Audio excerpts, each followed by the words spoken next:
From the time the sample was collected till it was transported back to the laboratory, analyzed, and the result was reported to the grower, that was 20 days.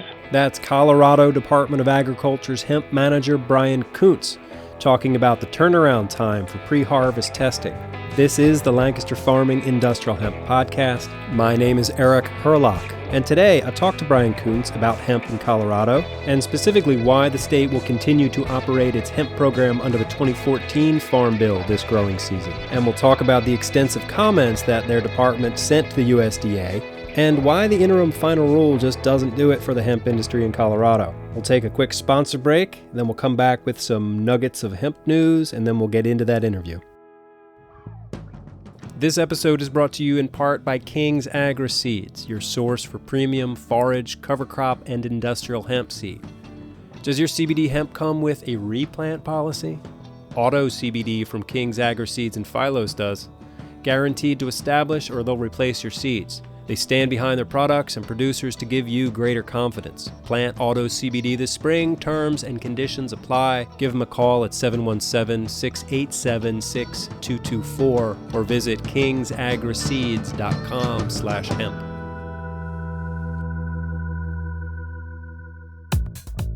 This episode is sponsored by Advanced Hemp, the world's first hemp-specific fertilizing system designed to maximize yields and CBD production.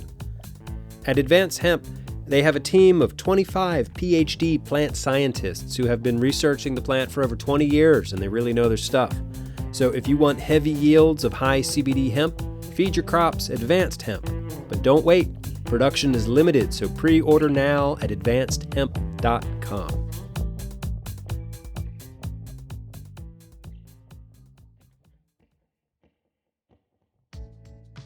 Okay, by now you are probably saturated with news about the coronavirus. The determination to slow its spread has seeped into all aspects of our lives. They're closing schools and canceling concerts and political rallies, restricting travel. These are strange and historic times that we're living in. The hemp industry has also been affected. Just last night, I got word from the Pennsylvania Hemp Industry Council that they are postponing the PA Hemporium, scheduled for Kutztown this Friday, March 13th. No new date has been set yet, but stay tuned for that. The Opcana Hemp Conference that was scheduled for April 18th up in the Poconos is now going to be a webinar series instead. So again, I'll have more details on that as these things develop. Even the NOCO Hemp Expo that usually happens at the end of March in Colorado has been rescheduled for August. I'm glad they didn't cancel that because I want to go to that this year. Yes, strange and historic times indeed. So speaking of the coronavirus, I got a message yesterday from a listener who is curious about the effects CBD might have on the virus.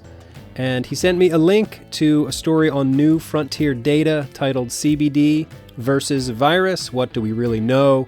Written by Dr. Reggie Guadino and Ken Kovash. I'll read some parts of it, and I'll also put a link to it on the show page for this episode at lancasterfarming.com. So it starts, amid the swirl of information or misinformation being aired and shared regarding the outbreak of the COVID-19 coronavirus pandemic, has been discussion about whether cannabinoids, mostly CBD, has the capacity to kill the virus or stop its contagion. Is there any truth to such claims? If not, what leads people to make or repeat them? So it goes on to say that, right now there is no cure or treatment for the coronavirus.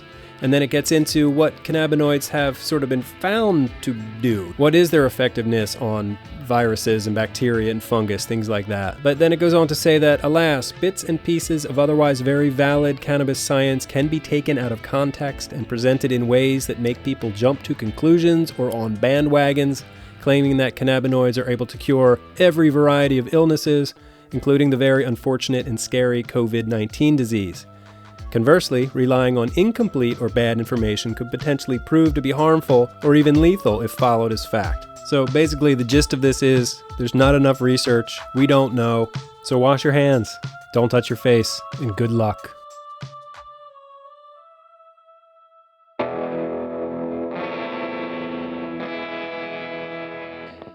Brian Koontz. Welcome to the Lancaster Farming Industrial Hemp Podcast. How are you doing?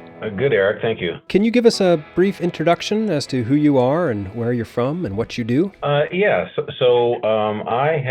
work for the state of Colorado Department of Agriculture. I'm the hemp program manager. I've actually been with the department for 11 years,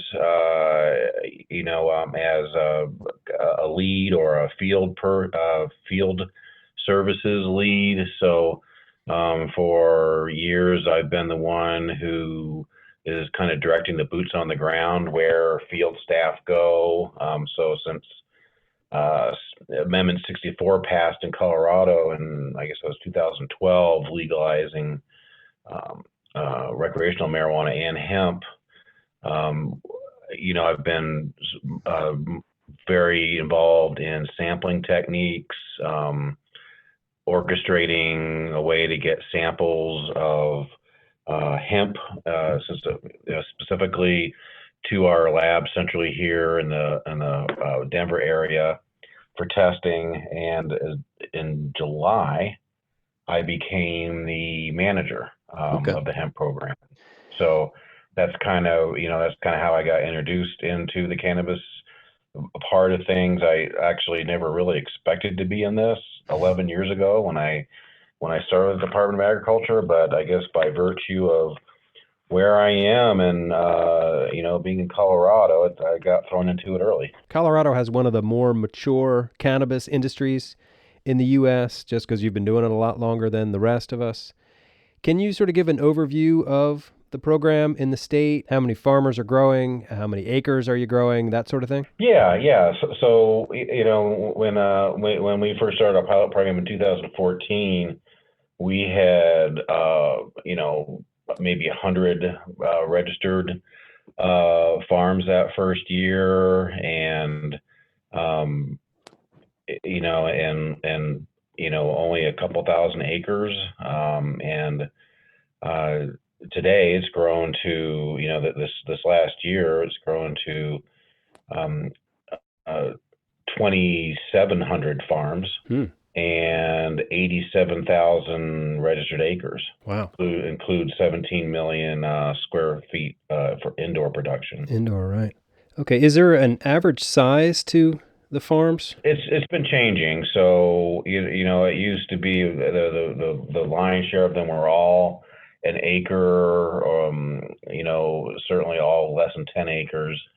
The average size has creeped from 10 acres upwards a little bit, but it's not far from 20 acres. Okay. But most of them are 1 acre or 10 acres or less. But we have a growing amount of farms that are 100 acres, 200 acres, 300 acres. Now it's more common to see it grown under pivot irrigation. Yep. So the pivot's generally around 160 acres alone. So it's definitely the size of the farms are increasing. Are your growers mostly CBD growers, or do you have sort of a fiber industry happening there too? No, it's predominantly CBD. Okay. It's easily 70% CBD. Okay. And the rest growing for either seed or fiber. What's the application process like for your farmers out there? Well, it's fairly unrestrictive. It's an open enrollment, so there's not a deadline for applying. Okay. Which obviously creates a challenge for us because registrations are constantly expiring. They're only good for a year. Mm-hmm. So there's no deadline. They're good for a year. After a year, you have to apply again if you want to cultivate again. There's a one-time fee of $500 per registration, meaning non-continuous land area. So if you're a farmer and you had 3 plots but they weren't connected, you'd have to pay that $500 3 times to get 3 different registrations. And then in addition to that, there's additional fees. There's $5 an acre. There's additional fees for square footage, and if you're doing indoor space, and then the process includes providing very vital information, very similar to what the 2018 Farm Bill is requiring, identifying the land area, identifying key participants or authorized agents, providing maps of the area, specifically what the area is, and then reporting. So just like, the USDA requires reporting of planting and harvesting and disposed of acres, we require planting and harvest reports from growers. So I understand that your department has decided to continue to operate under the 2014 Farm Bill rather than move to the USDA plan. Well, yeah. So we have. We are taking advantage of that provision in IFR to operate under the 2014 pilot program until November 1st. But we do have a plan for the USDA that's drafted, and we are currently going through the review process for that. So it's being reviewed by our program, our Attorney General, it's also the governor's office. Governor Polis and his staff are very involved in this and very interested, and they hemp for them is anything in the cannabis industry for them is a high priority. Okay. For the state of Colorado. So I guess to answer your question is, yes, we do plan on operating under our current rules, and we'd like to stick with a lot of the same rules as much as we can. I mean, I think that, we've demonstrated over the last 5 years, through our own rulemaking process, understanding what works for an industry. And so we will be submitting a plan to the USDA. I've been in very close contact with Bill Richmond and his people in Washington with the hemp program, trying to get feedback. I feel reasonably confident that they will provide some degrees of flexibility as they appear to have already. Right. Yeah. Things are changing a little bit. Yeah, and they're coming out here to visit us in a couple of weeks. So I'm looking forward to that meeting. Yeah. So what advantage does it give your farmers out there to stay in the 2014 Farm Bill this next growing season? Well, I mean, some of the things just aren't scalable. The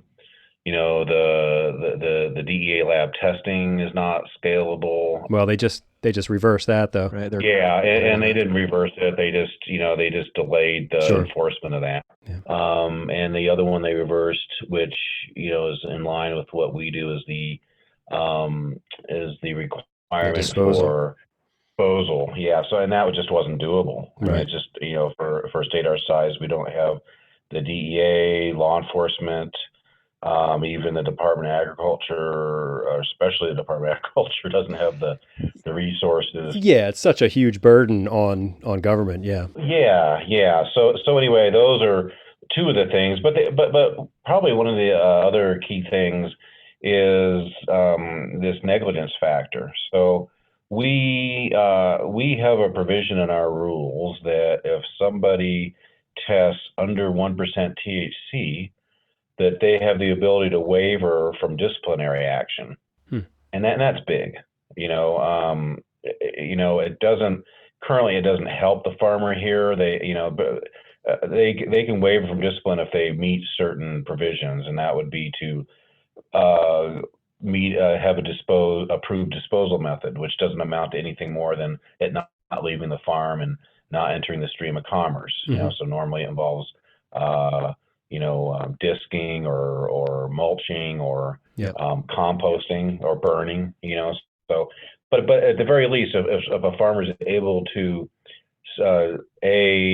come up with their own plan, and B, even though it's a cost of them to decide on themselves what avenue can they afford or what's realistic for them to dispose of. Right. They're not found in violation of any state or federal laws in Colorado. Right. And the IFR is not suggesting that. They probably one of the most critical things I think there is the zero 0.5 negligence factor, Right. Yep. where those are negligent crimes, which are violations, not crimes, but violations, and um, they would therefore require disciplinary action. Yeah, that doesn't seem fair on the farmer at all. Were there a fair amount of hot crops in Colorado last year? Yeah. So out of the 25 farms we tested, we had 99 come back hot. Wait, say those numbers again. How many farms did you test? 99 tested above the allowable limit. Oh, okay. And I missed what you said about how many farms you tested, and then 99 came back. Oh, and we tested 25% of everybody. Oh, 25%. Okay.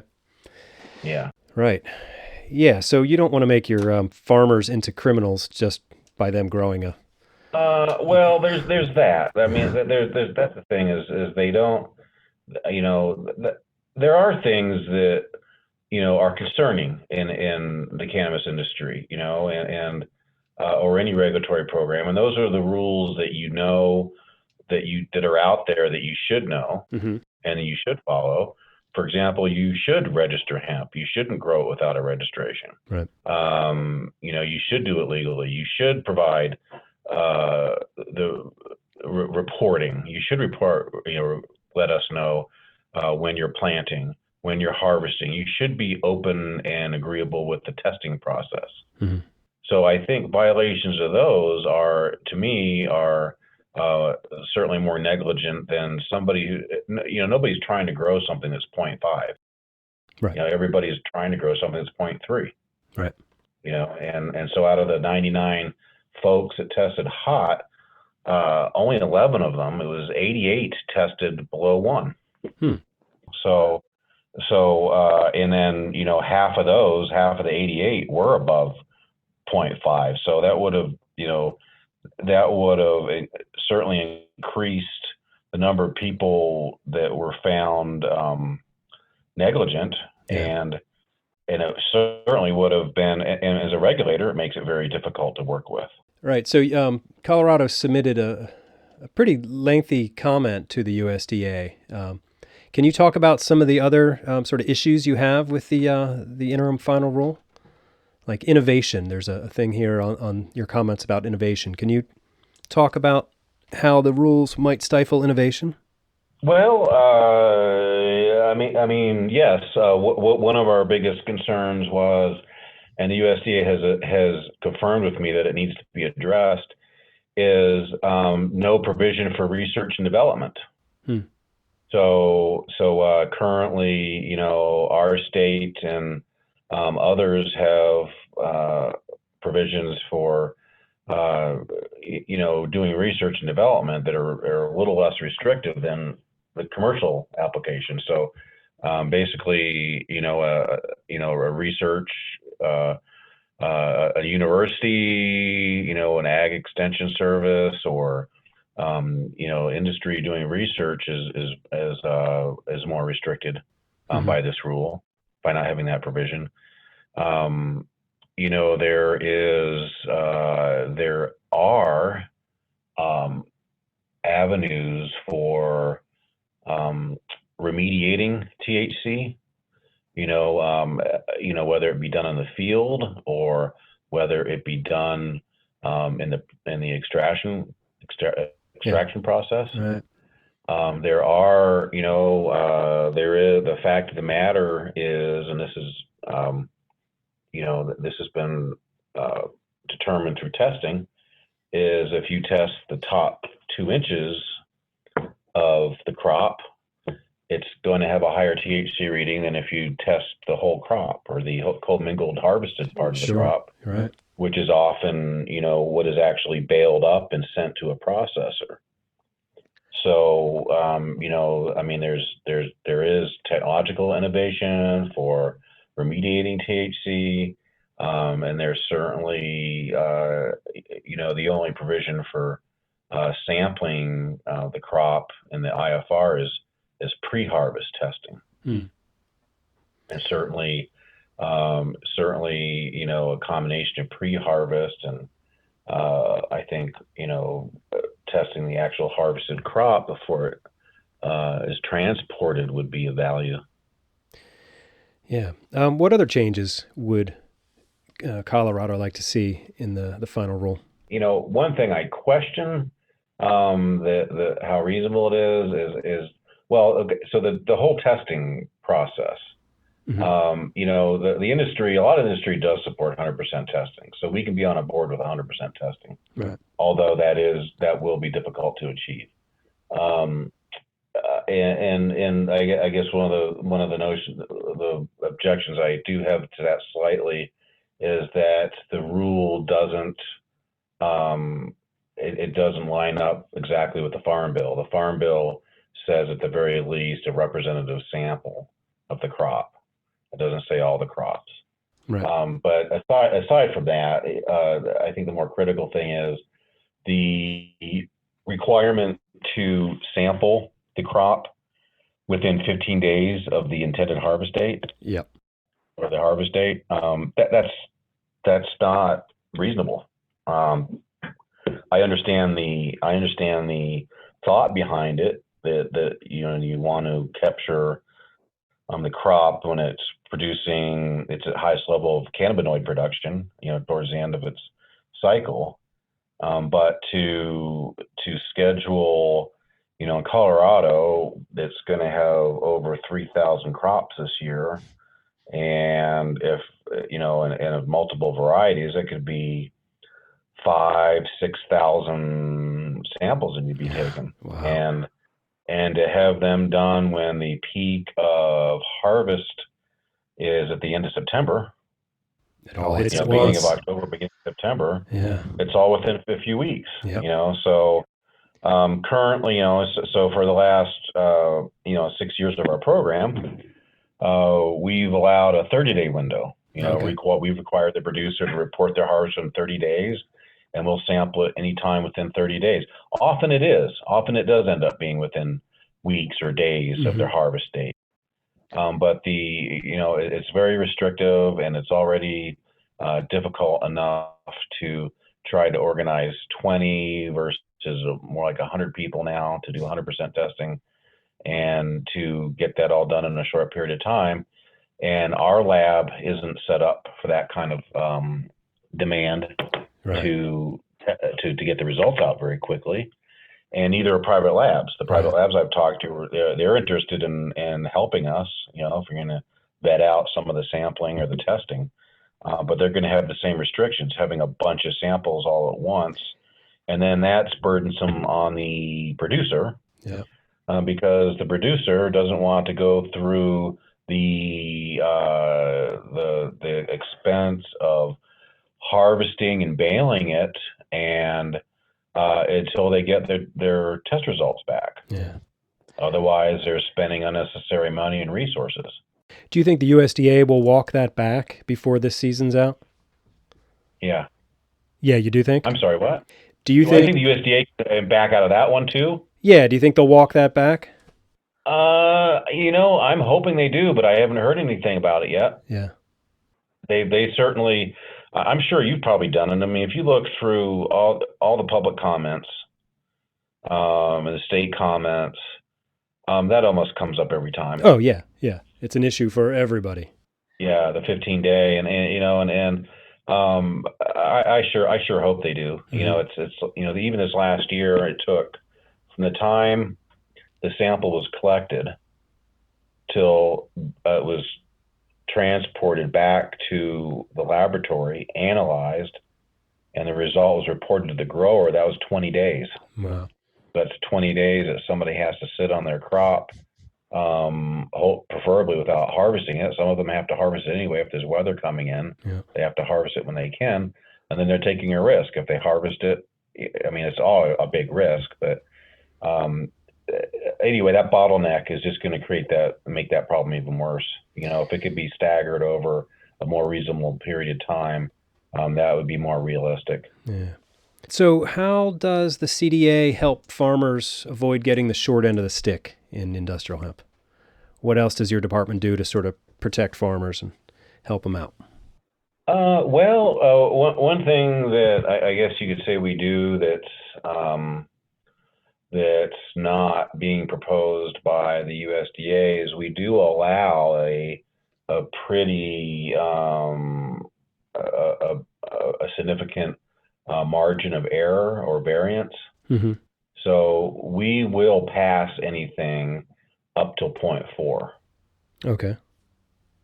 So if you test 0.39, 0.39999, you're okay. If you get to that 0.4, um, then we will require destruction. I think nobody likes to hear that, but I would like to think that the way we deal with disposal is a reasonable one. We work very closely with the grower. We give them a reasonable amount of time to come up with a plan for disposal. We don't just simply call law enforcement or tell, I guess what I'm trying to say is we've been very flexible with what methods they do. I mean, they do have to meet the criteria I told you about earlier, Yeah. but we're flexible with the timeline and how their plan is about going about it. Okay. I think we've been very flexible that way, and we're trying to help them. I mean, it's probably one of the biggest challenges is all the new people that are entering the business and not understanding the rules. So we try to coax them along with reminders about planting, reporting. We have the state actually last year, at the same time I began, approved a fiscal note to expand the size of the program. So we've got additional administrative help to answer phone calls and emails and process applications. We've gotten funding to increase the equipment and the capacity of the lab. And we've also gotten funding to improve technology. So, now we've got an online database that, people can apply for hemp on and basically improve customer service. Right. What advice would you give to farmers who are looking to get into hemp this year? Have a plan, have a buyer, have a contract. Yeah. Yeah. I mean, it's obviously the other one would be to, find a reliable genetics source. But that's easier said than done. There's really there's known producers of seed that have been out there for a few years, and there's cloners that seem to do a pretty good job. But that seems to be, in the end, when there's a failure, it's I thought the person told me that sold me this told me it was going to be, within a certain range, and then the other one is, I never even cut it down because I didn't have a buyer, or I'm still sitting on it. Right. And what can the state of Colorado do to provide us better genetics? What can the state of Colorado do to provide us a better market or better inflow? And so that's one thing that Colorado did start addressing last year. I don't know if you're familiar with the CHAMP initiative. Actually, I saw that on your website. I was going to ask you about that. Can you tell us about the Yeah, CHAMP? so there's more information on there, but that was a massive stakeholder partaking, and that started in May. Again, the same time when I became part of the hemp program specifically, and that was 8 different stakeholder groups. And if you've seen it on the website, it explains them all. It starts from research and development, and Well, it's an acronym, right? CHAMP. What can you explain what it stands for? yeah, the Colorado Hemp Advancement and Management Plan. Okay. So basically, it's a blueprint for the hemp industry, the whole supply chain. Right. So it kind of addresses the genetics, the planting, the research, and goes all the way through marketing, processing, manufacturing, marketing, banking and insurance, and to supply a model for the hemp industry to operate of, not just for Colorado, but for the rest of the world or the rest of the nation. Right. The first goal of that has been largely complete. That was to glean enough information from the industry to provide a comprehensive plan. And like I told you, I think the plan will be out. I can't say when, but the plan is to have it out this spring. Okay.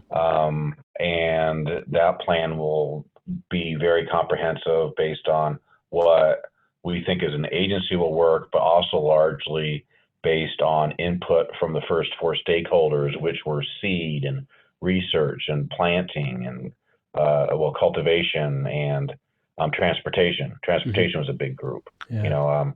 I just got a phone call on that from the Wyoming State Patrol right before you called. They're dealing with the same thing. A load. What do I look for? How do I determine this is hemp? So there needs to be more guidance for the whole supply chain. Mm-hmm. And there's still concerns out there from banks and insurance companies. They're always wanting to see more information on growers. They ultimately want to see a good business model and a record. They want to see a success record in the business. So anyway, there needs to be more done in that avenue. And now that the first part for our plan is complete, we're also working with very closely, or I'm working closely with a consultant to actually provide the CHAMP document, which we should be seeing by June. Maybe I can follow up with you in June once it's released. We can talk some more about that. Absolutely. Okay. Yeah. Cool. Do you think the marijuana stigma matters anymore?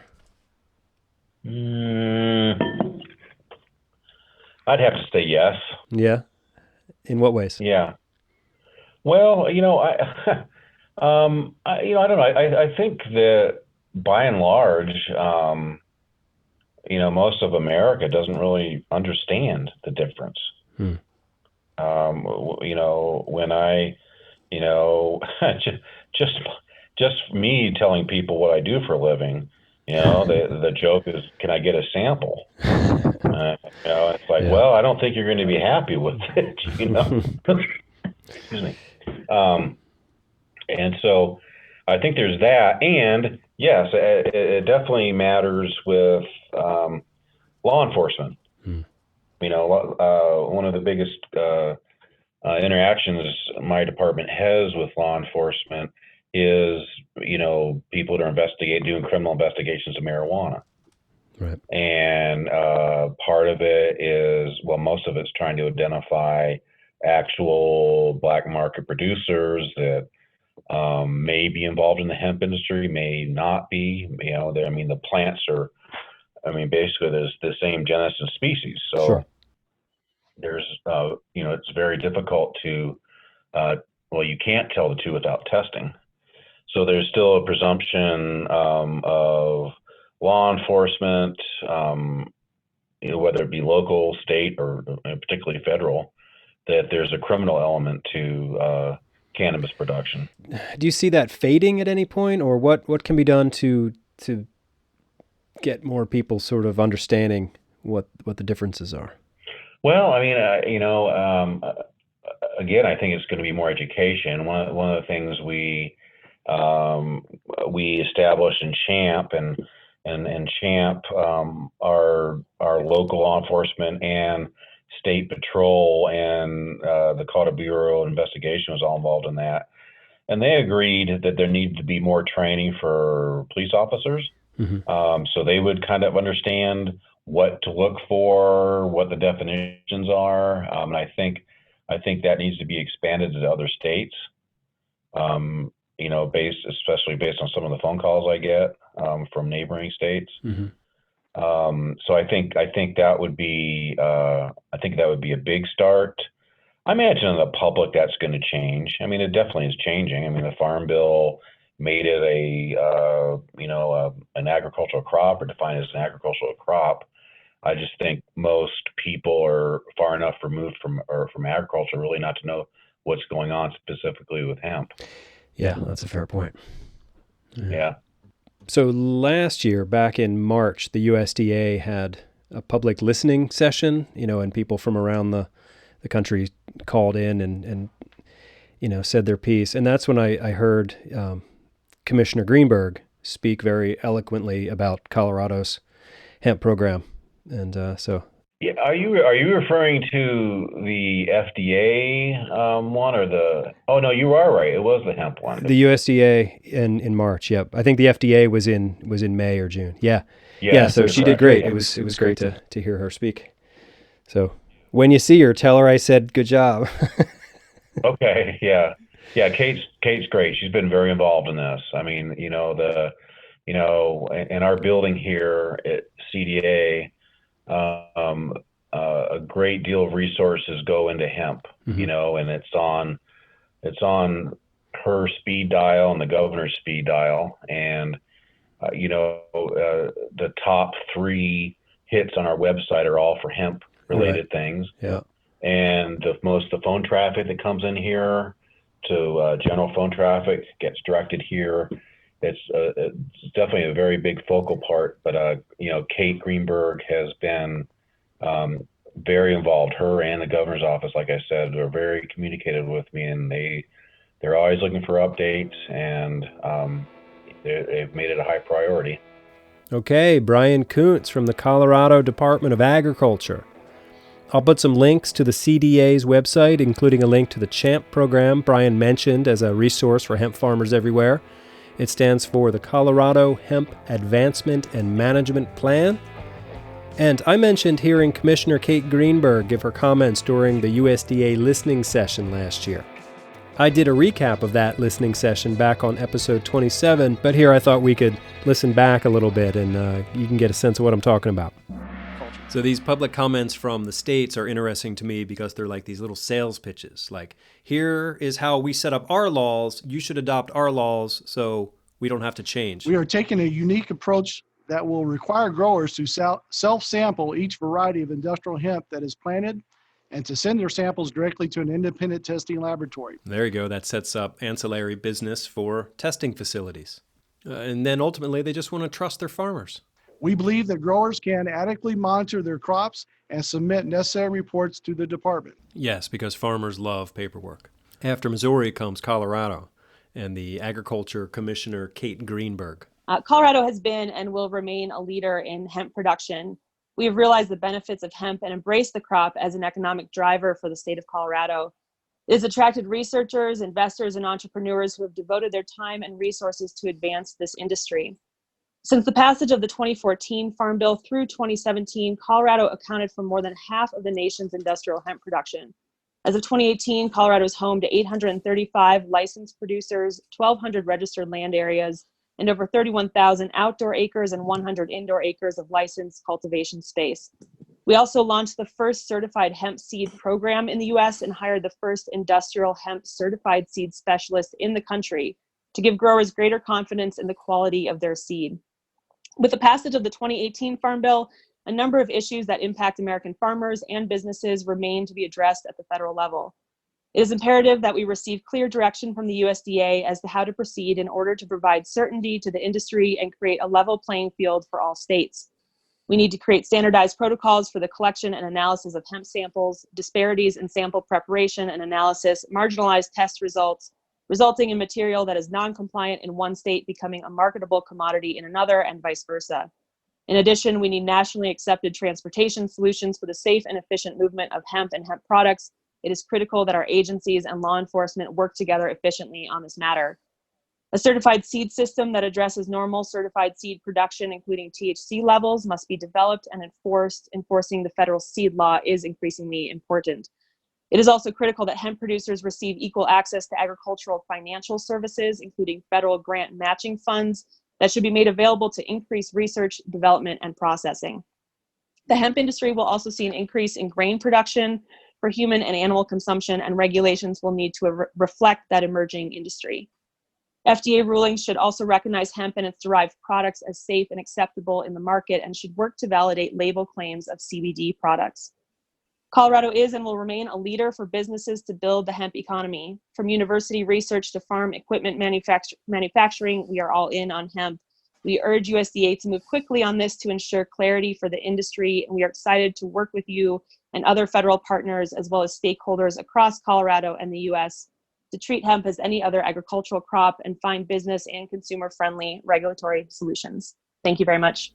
So there you go. In less than 3 minutes, she hits all the nails on all the heads. That was Colorado Commissioner of Agriculture Kate Greeneberg speaking during a public listening session with the USDA on March 13th, 2019. Okay, there you go. That's today's show. Thank you for listening. So, what are your thoughts on the interim final rule? What are your thoughts on the coronavirus? Is there something interesting happening in your state around industrial hemp that you think I should know about, that we could have an interesting conversation about? Let me know. I want to hear from you. Please email me, podcast@lancasterfarming.com. My name is Eric Herlock. I'm the digital editor at Lancaster Farming Newspaper. Be sure to check us out online at lancasterfarming.com, or you can follow us on the Instagram at LFPodcastHemp. Okay, thanks a lot. See you in the newspaper.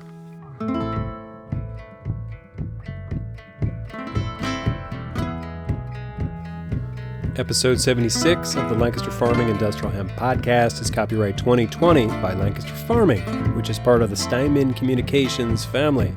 Today's show is written and recorded, edited and produced by Eric Herlock. The music you hear throughout the show is courtesy of Tin Bird Shadow.